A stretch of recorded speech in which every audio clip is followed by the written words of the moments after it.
नमस्कार साथियों, आप सभी का स्वागत है। तो साथियों, जैसे कि आप सभी को पता है कि मैं यहाँ पे टेक्निकल जो बेसिक इलेक्ट्रिसिटी होता है साथियों, उसके बारे में अपन यहाँ पर डेली जानते हैं। ठीक है, तो साथियों बेसिक इलेक्ट्रिसिटी में कल जैसे कि आपने देखा ओम का नियम, मतलब इस पर आए हुए थे। ठीक है, तो आज जानेंगे ओम का नियम और इसके आगे जो जो इसमें आता जाएगा। ठीक है, तो साथियों एक मतलब कि जॉर्ज साइमन नाम के वैज्ञानिक थे, उन्होंने बताया था कि जो वोल्टेज होता है, करंट होता है, रेजिस्टेंस होता है, इन तीनों के बीच में भी एक संबंध होता है। ठीक है, तो उसको स्थापित करके जो जॉर्ज साइमन ओम है साथियों, उन्होंने बताया था। तो आइए जानते उनके जो जॉर्ज साइमन ओम थे, वैज्ञानिक थे, उन्होंने क्या बताया था। ठीक है, तो ओम्स लॉ। ठीक है, इस नियम की स्थापना जी.एस. जॉर्ज साइमन ओम ने की थी। यह नियम एक बंद सर्किट में, बंद परिपथ में वोल्टेज, करंट तथा रेजिस्टेंस के बीच संबंध को दर्शाता है। ठीक है, ओम का नियम यह वर्णन करता है कि किसी बंद सर्किट में बहने वाली करंट I का मान इनके सिरों पर दी जाने वाली वोल्टेज V के समानुपाती तथा रेजिस्टेंस के विलोमानुपाती होता है, जबकि सर्किट की भौतिक अवस्थाएं व तापमान स्थिरांक हो। तो आप ऐसा ही बोल सकते हैं साथियों, किसी परिपथ में उसकी भौतिक अवस्था व तापमान स्थिरांक हो, उस समय मतलब जो करंट होता है साथियों, वोल्टेज के समानुपाती तथा रेजिस्टेंस के व्युत्क्रमानुपाती होता है या फिर विलोमानुपाती होता है। ठीक है, तो देखिए इस नियम के अनुसार लिखा जा सकता है I प्रोपोर्शनल V हो जाएगा। ठीक है, I मतलब कि धारा, करंट, V बराबर क्या होता है, वोल्टेज होता है। ठीक है, तो I बराबर क्या हो जाएगा साथियों, I प्रोपोर्शनल 1/R हो जाएगा, क्योंकि व्युत्क्रमानुपाती है रेजिस्टेंस के, है ना।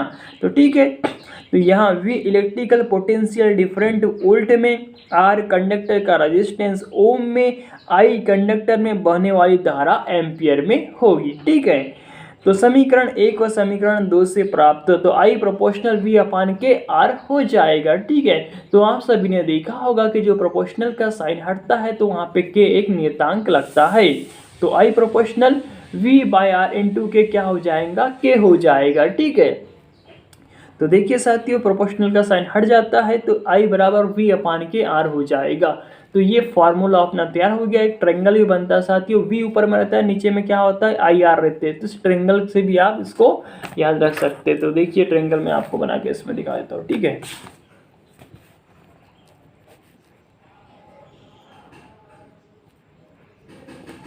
ये V हो जाएगा और I R भी हो जाएगा। ठीक है, तो V बराबर क्या होता है, IR होता है, I बराबर V अपान के R होता है। ठीक है, तो ये ट्रायंगल से आप देख सकते हैं। ठीक है, आगे देखिएगा,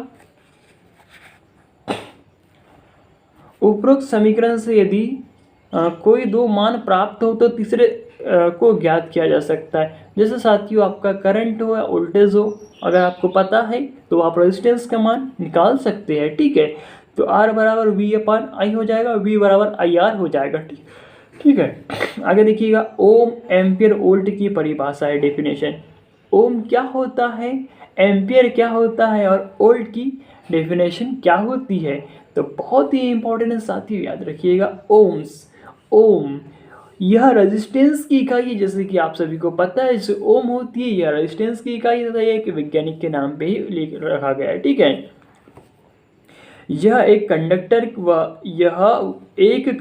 की वह रेजिस्टेंस है जो इनके सिरों पर 1 वोल्ट का विभवांतर देने पर कंडक्टर में से 1 एम्पीयर करंट को बहने दे, तो वह क्या कहलाता है, 1 ओम कहलाता है। ठीक है, आगे देखिएगा, वोल्ट, 1 वोल्ट वह विद्युत वाहक बल या इलेक्ट्रिक दबाव है जो किसी सर्किट की 1 ओम रेजिस्टेंस के सिरों पर लगने पर 1 एम्पीयर करंट प्रवाहित करता है। तो मोस्ट इंपॉर्टेंट साथियों एग्जाम में पूछा जाता है 1 वोल्ट की डेफिनेशन। 1 वोल्ट बराबर विद्युत वाहक बल, इलेक्ट्रोमोटिव फोर्स या इलेक्ट्रिक करंट दबाव है जो किसी सर्किट की 1 ओम रेजिस्टेंस के सिरों पर लगाने पर 1 एम्पीयर की करंट को प्रवाहित करता है। ठीक है, आगे देखिएगा, वोल्ट की छोटी व बड़ी इकाइयाँ। तो साथियों जो वोल्ट होता है मिली में भी होता है, के में भी होता है, माइक्रो में भी होता है और मिली में मतलब मेगा में भी होता है। तो मतलब देखिए 1 मेगा वोल्ट बराबर क्या हो जाएगा, तो 1 मेगा वोल्ट होता है 10⁶ की घात, मतलब कि 10 पर 6 की घात वोल्ट हो जाएगा। ठीक है, 1 किलो वोल्ट मतलब साथियों 10 पर 3 की घात हो जाएगा। 1 मिली वोल्ट मतलब साथियों 10 पर -3 की घात हो जाएगी। 1 माइक्रो वोल्ट बराबर 10 पर -6 की घात, और 1 पिको वोल्ट मतलब 10 पर -12 की घात होती है। ठीक है, तो याद रखिएगा एग्जाम में पूछा जाता है 1 पिको वोल्ट बराबर कितना होता है, तो 10⁻⁻12 वोल्ट। ठीक है, आगे देखिएगा इलेक्ट्रिसिटी की मात्रा, क्वांटिटी ऑफ इलेक्ट्रिसिटी। इलेक्ट्रिसिटी की मात्रा क्या होती है, क्वांटिटी ऑफ इलेक्ट्रिसिटी। तो देखिए इसमें बताया गया है, क्योंकि करंट इलेक्ट्रॉन की बहाव की दर द्वारा नापी जाती है। तो साथियों जो इलेक्ट्रॉन होते हैं उनकी इलेक्ट्रॉन प्रवाह की दर को क्या बोलते हैं, हम धारा बोलते हैं। ठीक है, तो इसमें बताया गया है, क्योंकि करंट इलेक्ट्रॉन के बहाव की दर द्वारा मापी जाती है, इसीलिए इलेक्ट्रिसिटी की मात्रा को प्रदर्शित करने की आवश्यकता होती है, जो निश्चित समय में सर्किट के किसी भाग से गुजरे। इस यूनिट को कूलम्ब कहते हैं, कूलम्ब कहते हैं। ठीक है, क्या बोलते हैं साथियों, कूलम्ब कहते हैं। इसे Q द्वारा प्रदर्शित किया जाता है। इस प्रकार इलेक्ट्रिसिटी की मात्रा Q बराबर IT हो जाएगी ना। तो ठीक है, बहुत ही इंपॉर्टेंट है। Q बराबर क्या होता है, IT। I मतलब होता है विद्युत धारा, T बराबर क्या हो गया, समय, काय में होता है सेकेंड में। तो आवेश बराबर क्या हो जाएगा, IT, जिसकी इकाई क्या हो जाएगी, कूलाम। ठीक है, आवेश की इकाई क्या होती है, कूलाम। तो कूलाम को हम क्या बोल सकते हैं, एम्पियर सेकेंड भी बोल सकते हैं। एक कूलाम को अपन क्या बोलेंगे, 1 एम्पियर सेकेंड हो जाएगा। ठीक है, तो आगे देखिएगा कूलम्ब। कूलम्ब क्या होता है, यह इलेक्ट्रिसिटी की वह मात्रा है जो सर्किट के किसी भाग में,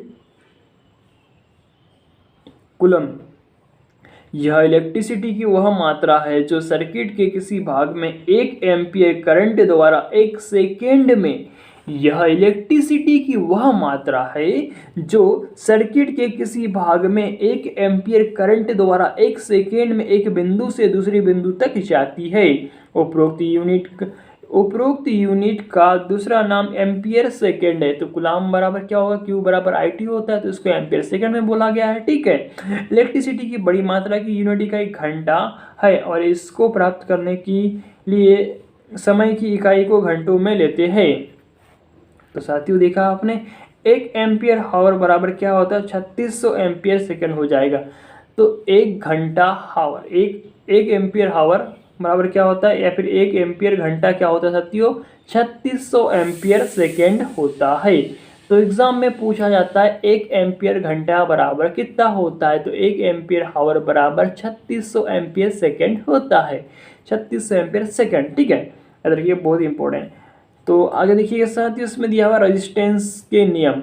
तो रेजिस्टेंस के नियम क्या होते हैं, स्वाभाविक सी बात है, पता होना चाहिए। एग्जाम में इनसे रिलेटेड क्वेश्चन बनते हैं कि अगर रेजिस्टेंस की लंबाई बढ़ा दे तो क्या होगा, वोल्टेज को कम कर दे, क्या होगा, करंट को कम कर दे, आधा कर दे, इन सब पे क्या होता है साथियों, चलता है। ठीक है, देखिए रेजिस्टेंस के नियम, लॉ ऑफ रेजिस्टेंस। एक कंडक्टर का रेजिस्टेंस निम्न बातों पर निर्भर करता है, मतलब कि किसी चालक धातु, जो धातु होती है वो क्या होती है, चालक होती है, तो उसका जो रेजिस्टेंस होता है वह किन किन बातों पे निर्भर करता है। तो एक कंडक्टर का रेजिस्टेंस कंडक्टर की लंबाई के समानुपाती होता है, मतलब कि साथियों R प्रोपोर्शनल L हो जाएगा। मतलब कि अगर हम लेंथ को बढ़ाएंगे तो रेजिस्टेंस भी उसी के अनुपात में क्या होते जाएगा, बढ़ जाएगा। ठीक है, इसीलिए वह मतलब प्रोपोर्शनल होता है। R प्रोपोर्शनल क्या होता है, L होता है। ठीक है, अर्थात R प्रोपोर्शनल L। इस प्रकार यदि एक 10 SWG स्टैंडर्ड वायर गेज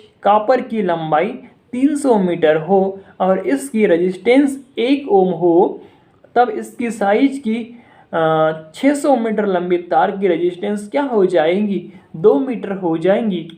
तो जैसे ही उसने उसके लेंथ को बढ़ाया तो उसका रेजिस्टेंस भी उसी के अनुपात में क्या हो गया, बढ़ गया। ठीक है, आगे देखिएगा, एक कंडक्टर का रेजिस्टेंस उसके क्रॉस सेक्शनल एरिया ए के विलोमानुपाती मतलब कि अनुक्रमानुपाती होता है। तो साथियों देखिए इसमें अर्थात R प्रोपोर्शनल 1/a। ठीक है, R प्रोपोर्शनल 1/a। यदि एक दी गई लंबाई की कॉपर तार का क्रॉस सेक्शनल एरिया 0.25 है, 0.25 वर्ग सेंटीमीटर हो, तो उसकी रेजिस्टेंस कितनी है, 10 ओम हो, तब उसी लंबाई की कॉपर का तार का क्रॉस सेक्शन एरिया 0.125 वर्ग सेंटीमीटर कर दिया जाए, तो उसका रेजिस्टेंस क्या हो जाएगा साथियों, 20 ओम होगा। आमतौर पर गोल तारों का रेजिस्टेंस उनके डायमीटर के वर्ग के विलोमानुपाती अर्थात R प्रोपोर्शनल 1/d का स्क्वायर हो जाता है। तो आई होप इसमें आपने देखा साथियों, ये क्या होता है, जो रेजिस्टेंस क्या होता है साथियों, क्रॉस सेक्शन एरिया के व्युत्क्रमानुपाती होता है। अगर आपका रेजिस्टेंस बढ़ता है तो आपका क्रॉस सेक्शन एरिया क्या हो जाएगा, घट जाएगा। और क्रॉस सेक्शन एरिया क्षेत्रफल अगर आपका बढ़ता है तो आपका रेजिस्टेंस क्या हो जाएगा, घट जाएगा। ठीक है, जस्ट अपोजिट विपरीत होता है। ठीक है, तो एक कंडक्टर का रेजिस्टेंस उसके तत्व मटेरियल पर निर्भर करता है। मतलब कि जैसे कि आपने देखा होगा कि जो कॉपर होता है और जो एल्यूमिनियम होता है और जो चांदी होता है, इन तीनों का जो रेजिस्टेंस होता है साथियों अलग अलग होता है, क्योंकि इनकी जो मटेरियल की प्रॉपर्टीज होती है अलग अलग होती है। ठीक है, तो रेजिस्टेंस क्या करता है, इनके मटेरियल पर भी निर्भर करता है। तो इसी प्रकार एक नाइक्रोम तार का रेजिस्टेंस समान साइज की कॉपर तार की अपेक्षा 66 गुना अधिक होता है। तो साथियों नाइक्रोम बहुत ही इंपॉर्टेंट धातु है। जैसे कि आपने देखा होगा हॉट प्लेट या फिर जो गीजर होता है, उसमें गीजर है ना, तो उसमें क्या होता है, नाइक्रोम धातु का यूज़ किया जाता है। यह किस लिए किया जाता है, ये पानी को गर्म मतलब करता है ना, मतलब कि यह एक हीटिंग एलिमेंट होता है नाइक्रोम साथियों। इसमें 80% निकिल तथा 20% क्रोमियम मिला हुआ होता है तथा इसका यूज़ हीटिंग एलिमेंट तत्व बनाने में किया जाता है। हॉट प्लेट, गीजर, ठीक है, इनमें इसका यूज़ किया जाता है। ठीक है, तो याद रखिएगा नाइक्रोम भी बहुत ही इंपॉर्टेंट धातु है। ठीक है, तो इसीलिए यहाँ बताया गया है जैसे कि जब अपना उतने ही मीटर का तार और उतने ही मीटर का नाइक्रोम तार रहेगा, तो नाइक्रोम तार का जो रेजिस्टेंस है साथियों वह कॉपर तार की 66 गुना अपेक्षा क्या होगा, अधिक होगा। ठीक है, आगे देखिएगा एक कंडक्टर का रेजिस्टेंस उसके तापक्रम पर निर्भर करता है। तो आपने देखा अभी मटेरियल पर तो निर्भर करता ही है और लंबाई पर भी करता है और क्रॉस सेक्शन एरिया पे भी करता है। अब देखिए चौथा पॉइंट आ रहा है टेम्परेचर, बहुत ही इंपॉर्टेंट है साथियों। तो आप सभी ने देखा होगा कि जैसे जैसे धातुओं का टेम्परेचर बढ़ता है तो ठीक उसी के अनुपात में उसका रेजिस्टेंस भी बढ़ते जाता है। लेकिन साथियों आपने देखा होगा कि जो अपना इलेक्ट्रोलाइट्स होते हैं, ठीक है, उसमें क्या होता है साथियों, उसमें जस्ट अपोजिट होता है। रेजिस्टेंस मतलब वो टेम्परेचर बढ़ता है तो उसमें सुचालकता अच्छे से होती है। मतलब जो अपना वाटर, डिस्टिल वाटर, मतलब जो बोलना चाहिए बैटरी में जो होता है ना साथियों, उसमें जस्ट इसका अपोजिट होता है। तो अभी हम धातुओं की बात कर रहे हैं, मतलब कि चांदी, कॉपर, एल्यूमिनियम, ये सब क्या है, अपने धातु है। ठीक है, तो इसमें क्या होता है, जैसे जैसे टेम्परेचर बढ़ता है वैसे वैसे इनका रेजिस्टेंस भी क्या होता है, ग्रो करता है, बढ़ता है। ठीक है, तो एक कंडक्टर का रेजिस्टेंस उसके तापक्रम पर निर्भर करती है। जब एक शुद्ध धातु के कंडक्टर का तापमान बढ़ाया जाता है तो उसका रेजिस्टेंस भी बढ़ता है। उपरोक्त से R प्रोपोर्शनल यल अपॉन के ए अभी हमको यहाँ पे मिला। इन चारों से क्या मिला साथियों, R प्रोपोर्शनल यल अपान के मिला। जैसे कि आपको बताया मैंने, R क्या होता है, लंबाई के समानुपाती होता है, क्रॉस सेक्शन एरिया के व्युत्क्रमानुपाती होता है। तो R प्रोपोर्शनल यल अपान के ये जैसे कि आपने अभी यहाँ पे देखा। तो साथियों इसमें एक प्रोपोर्शनल का साइन लगा हुआ, ये जब हटेगा तो यहाँ पे क्या होगा, एक नियतांक लगेगा। तो यहाँ एक नियतांक लगता है जिसे हम क्या बोलते हैं, रो। तो रो क्या साथियों, ये प्रतिरोध का जो होता है ना, मतलब कि प्रतिरोध बोल रहा हूँ साथियों, यह क्या होता है, पदार्थ का विशिष्ट प्रतिरोध होता है, स्पेसिफिक रेजिस्टेंस होता है। तो देखिए साथियों इसका क्या होता है, स्पेसिफिक रेजिस्टेंस होता है, रो है ना, रो से इसको दर्शाते हैं। ठीक है, तो देखिए इसमें दिया हुआ है, तो R बराबर क्या हो जाएगा, रो यल अपान के ये। तो साथियों ये जो फार्मूला है रो यल अपान के, ये बहुत ही इंपॉर्टेंट है यार, कई बार एग्जाम में रिपीट हुआ है। एग्जाम में पूछा जाता है विशिष्ट प्रतिरोध का मतलब क्या होता है, तो वो भी बता रहा हूँ। एक मिनट पहले R लिख देता हूँ, R बराबर रो यल अपान के ये। तो ये जो साथियों R बराबर रो यल अपान के ये होता है, तो यहाँ पे क्या हो लगा दिया हमने, विशिष्ट प्रतिरोध लगा दिया। अब विशिष्ट प्रतिरोध का फॉर्मूला क्या हो जाएगा साथियों, रो बराबर R ए अपान के यल हो जाता है। ये भी याद रखिएगा, दोनों इंपॉर्टेंट है। ठीक है, तो साथियों देखिए इसमें क्या बताया गया है रो के बारे में। यहाँ रो आर एच ओ मतलब रो जिसको बोलते हैं, यहाँ रो एक स्थिरांक है और यह कंडक्टर की स्पेसिफिक रेजिस्टेंस कहलाती है। यह तीसरे नियम पर निर्भर करती है जिसके रेजिस्टेंस तत्व की प्रकृति पर निर्भर करती है, मतलब कि जो मटेरियल होता है ना उस पर यह निर्भर करता है। तो आप सभी को पता है कि जो रेजिस्टेंस होता है पदार्थ के मटेरियल पर निर्भर करता है, ठीक है, पदार्थ की प्रकृति पर निर्भर करता है, तो उसी से रिलेटेड ही है ना। तो याद रखिएगा, बहुत ही इंपॉर्टेंट। अब देखते एक कंडक्टर की स्पेसिफिक रेजिस्टेंस क्या होता है ना, उसका डेफिनेशन क्या है, ठीक है। तो किसी कंडक्टर के घन सेंटीमीटर के आमने सामने वाले सिरों के बीच की रेजिस्टेंस उसकी स्पेसिफिक रेजिस्टेंस कहलाती है। स्पेसिफिक रेजिस्टेंस ओम सेंटीमीटर या अधिकतर माइक्रो ओम सेंटीमीटर में मापी जाती है, ठीक है। याद रखिएगा, किसी घन सेंटीमीटर, एक घन सेंटीमीटर वाले आमने सामने तार का प्रतिरोध उसका क्या कहलाता है, वह विशिष्ट प्रतिरोध कहलाता है। देखिए साथियों, इसमें लिखा फिर से मैं आपको पढ़ के सुना रहा हूँ, रिपीट कर रहा हूँ। किसी तत्व के एक घन सेंटीमीटर के आमने सामने वाले सिरे के बीच का रेजिस्टेंस प्रतिरोध उसकी स्पेसिफिक रेजिस्टेंस कहलाती है। स्पेसिफिक रेजिस्टेंस की इकाई ओम सेंटीमीटर या अधिकतर इसको माइक्रो ओम सेंटीमीटर में मापी जाती है। तो माय डियर फ्रेंड, याद रखिएगा, स्पेसिफिक मतलब रेजिस्टेंस विशिष्ट प्रतिरोध की इकाई क्या होती है, हर बार एग्जाम में पूछा जाता है। तो इसको ओम सेंटीमीटर या फिर इसको माइक्रो ओम सेंटीमीटर में मापा जाता है, ठीक है। याद रखिएगा, बहुत ही इंपॉर्टेंट है माइक्रो। देखिए माइक्रो का सिंबल ऐसा रहता है, माइक्रो ओम सेंटीमीटर, ठीक है। ये नीचे में लिख दिया हो साथियों, माइक्रो ओम सेंटीमीटर, ठीक है। याद रखिएगा, बहुत ही इंपॉर्टेंट, ठीक है। आगे देखिएगा,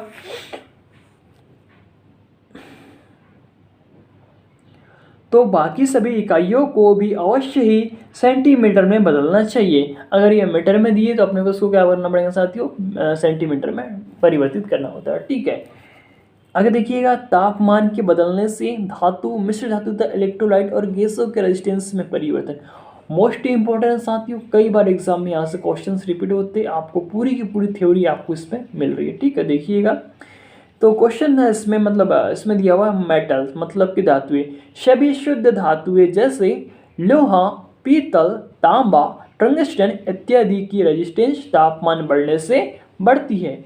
तो माय डियर फ्रेंड, मैं आपको बताया था अभी कि जितने भी धातुएं होती है इनका रेजिस्टेंस बढ़ता है, मतलब तापमान बढ़ता है तो रेजिस्टेंस भी बढ़ता है, मतलब कि साथियों ये पॉजिटिव टेम्परेचर कोएफिशिएंट होते हैं, ठीक है। आगे देखिएगा, मिश्र धातुएं, मिश्र धातु क्या होता है, एलॉय, धातुओं का मिश्रण एलॉय कहलाता है। अधिकांश मिश्र धातुओं का तापक्रम बढ़ाने से उनका रेजिस्टेंस बहुत कम बढ़ती है, मतलब बढ़ती है लेकिन कम बढ़ती है। तो जो मिश्र धातु साथी उनका भी टेम्परेचर बढ़ाने से रेजिस्टेंस बढ़ता है लेकिन क्या होता है, कम बढ़ता है। तो देखिए इसमें दिया, कुछ मिश्र धातु का रेजिस्टेंस सभी तापमानों पर एक सी रहती है, जैसे कि जर्मन सिल्वर, यूरेका, ठीक है। तो यूरेका देखिए साथी, यूरेका का मतलब क्या क्या होता है, यूरेका एक मिश्र धातु है, ठीक है, जिसमें 60% कॉपर तथा 40% निकल की मिश्र धातु है, ठीक है। यूरेका 60% निकल तथा 60% कॉपर और 40% निकल की मिश्र धातु है, ठीक है। और आप देखिए साथी, मैग्नीज, यह 84% कॉपर, 12% फेरो मैग्नीज और 4% निकल की मिश्र धातु है। ये स्टैंडर्ड रेजिस्टेंस बनाने के लिए बहुत ही लाभदायक है। तो साथियों आपने देखा होगा या फिर आप देखेंगे जब प्रैक्टिकल करेंगे, तो जो रियोस्टेट होता है ना वह किस धातु का बना होता है साथियों, स्पेशली वह मैग्नीज धातु का बना हुआ होता है, जो एक प्रतिरोधक का कार्य करता है। आप जब डीसी पैनल्स देखेंगे तो उसमें आप देखेंगे आपको एक रियोस्टेट ऐसा लिखा हुआ मिलेगा। वह क्या होता है, वह साथियों वेरिएबल रेजिस्टेंस को कम मतलब अधिक कर सकते हैं उससे, मतलब रियोस्टेट बोलते हैं उसको, वो वेरिएबल होता है, उसके ऊपर में एक सेट करने का रहता है, उसको आप जहाँ सेट करेंगे उसके हिसाब से आपको प्रतिरोध देगा, है ना, प्रतिरोध उत्पन्न करेगा, ठीक है। तो वह किस धातु का बना होता है साथियों, वह मैग्नीज धातु का बना होता है। बहुत ही इंपॉर्टेंट है यार, एग्जाम में पूछा जाता है, ठीक है। आगे देखिएगा, इसके बाद इसमें दिया है ये स्टैंडर्ड रेजिस्टेंस बनाने के लिए बहुत लाभदायक होते हैं, इसलिए इंस्ट्रूमेंट के साथ लगने वाले मल्टीप्लायर और शंट बनाने के लिए प्रयोग किया जाता है। तो यहाँ पे साथियों देखिए एक शंट शब्द का प्रयोग किया जाता है। तो शंट साथियों एक कम प्रतिरोध का तार होता है।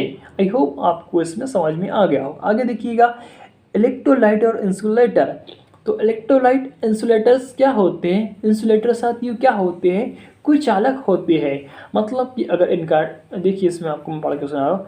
कार्बन इलेक्ट्रोलाइट और इंसुलेटर का रेजिस्टेंस तापमान बढ़ने से घटती है। मतलब कि साथियों ये एनटीसी होते हैं, नेगेटिव टेम्परेचर कोएफिशिएंट। मतलब कि साथियों जो इंसुलेटर्स होते हैं इनका अगर आप टेम्परेचर बढ़ाएंगे तो इनका रेजिस्टेंस क्या होता है? घट जाता है। ठीक है। अधिकांश तापमान पर इनके इंसुलेटिंग गुण कम तापमान की अपेक्षा अच्छे नहीं होते, अर्थात अधिक तापमान पर वे बहुत खराब इंसुलेटर बन जाते हैं। चौथा देखिएगा, गैसे वैक्यूम। वैक्यूम ठीक है। तो गैस जो होती है, कुछ वैक्यूम ट्यूब्स या डिस्चार्ज लैंप में प्रयोग होने वाली गैसें जैसे कि आर्गन, नियॉन, हीलियम इत्यादि का तापमान बढ़ने से रेजिस्टेंस घटती है। तो साथियों ये भी नेगेटिव टेम्परेचर कोएफिशिएंट होते हैं। मतलब याद रखिएगा, जो गैसें होती हैं इनका अगर आप टेम्परेचर बढ़ाते हैं, जैसे कि अपने ट्यूबलाइट में गैस भरी होती है, बल्ब में गैस भरी हुई रहती है, ठीक है, तो अगर ये जितनी ज़्यादा गर्म होगी उतना इसका क्या होता है? रेजिस्टेंस कम होते जाता है वहाँ पर, ठीक है, घटते जाता है। ठीक है।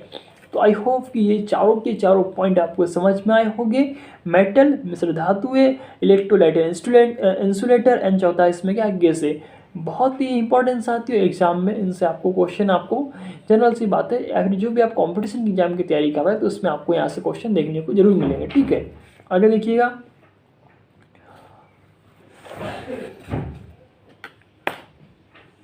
आगे साथियों इसमें रेजिस्टेंस का कॉम्बिनेशन।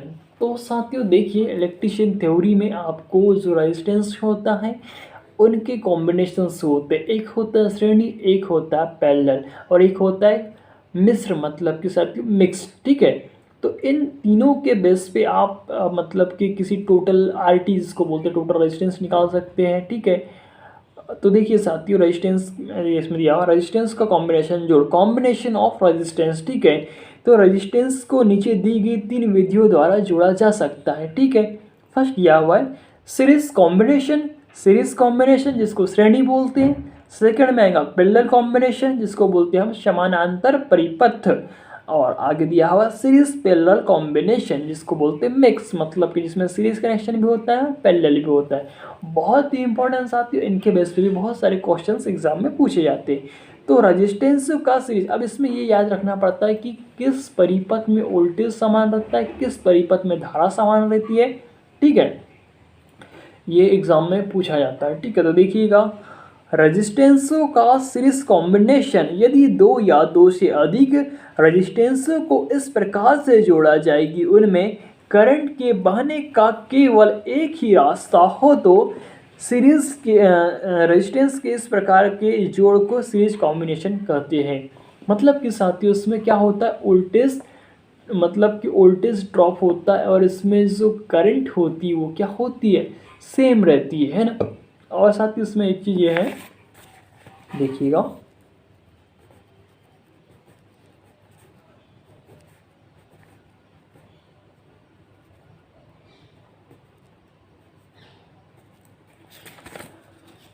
इस टाइप से आपको डायग्राम देखने को मिलेगा। तो इसमें देखिए एक परिपथ जाए, मतलब एक सर्किट से धारा जाती है, एक से निकलती है, मतलब ये देखिए इसमें एक ही सर्किट बनता है सीरीज में, है ना, कंटिन्यू। फर्स्ट सिरा सेकंड सिरे से सेकंड सिरा का फर्स्ट सिरा जुड़ती हुई रहता है। ठीक है, ये ऐसा। तो माय डियर फ्रेंड्स, में आपने देखा, इसका डेफिनेशन भी देख लिया आपने। सीरीज कनेक्शन में एक रेजिस्टेंस का अंतिम सिरा दूसरे रेजिस्टेंस के प्रारंभिक सिरे से जुड़ा होता है। पहले रेजिस्टेंस के प्रारंभिक सिरे और अंतिम रेजिस्टेंस के अंतिम सिरे को सप्लाई दी जाती है, जैसा कि आपने इसमें अभी डायग्राम में देखा। तो आपको आई होप कि सीरीज कनेक्शन भी समझ में आ गया होगा। ठीक है। आगे देखिएगा, मोस्ट इम्पॉर्टेंट और याद रखने वाली बात की जो श्रेणी परिपथ होता है, इसमें आपको क्या याद रखना है, सीरीज सर्किट में करंट समान होती तथा करंट के बहने का रास्ता एक ही होता है।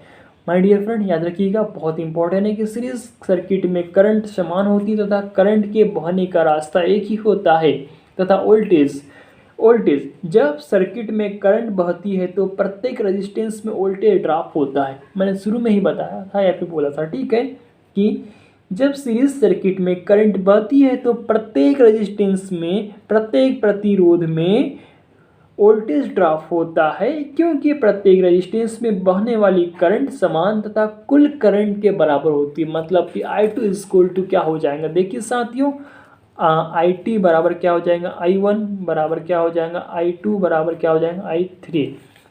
तो कुछ इस टाइप से आपका इसमें सीन रहेगा, ठीक है। तो साथियों इसमें लिखा हुआ है जब सीरीज सर्किट में करंट बहती है तो प्रत्येक रेजिस्टेंस में वोल्टेज ड्रॉप होती है क्योंकि प्रत्येक रेजिस्टेंस में बहने वाली करंट समान तथा कुल करंट के बराबर होती है। इसीलिए प्रत्येक रेजिस्टेंस में वोल्टेज ड्रॉप उसकी रेजिस्टेंस के समानुपाती होती है। तो ठीक है, रेजिस्टेंस में वोल्टेज ड्रॉप V1 बराबर क्या हो जाएगा, IR हो जाएगा ना, I इंटू के आर वोल्टेज ड्रॉप, ठीक है। जहाँ आई क्या होता है साथियों, सीरीज सर्किट में बहने वाली करंट है, ठीक है। इसी प्रकार सर्किट को दी जाने वाली कुल वोल्टेज प्रत्येक रेजिस्टेंस में होने वाली वोल्टेज ड्रॉप के योग के बराबर होगी। तो अर्थात वी टी बराबर क्या हो जाएगा, टोटल वोल्टेज V1 प्लस के V2 प्लस के V3 हो जाएगा, ठीक है।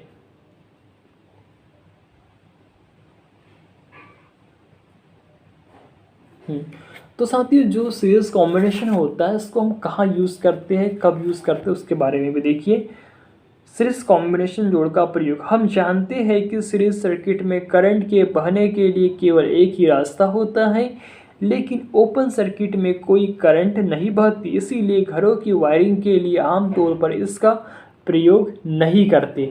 जो घरों में वायरिंग होती है साथियों उसके लिए हम समांतर क्रम, पैरेलल क्रम का प्रयोग करते हैं, श्रेणी क्रम का उपयोग नहीं करते, ठीक है। याद रखिएगा, एग्जाम में क्वेश्चन आता है, ठीक है।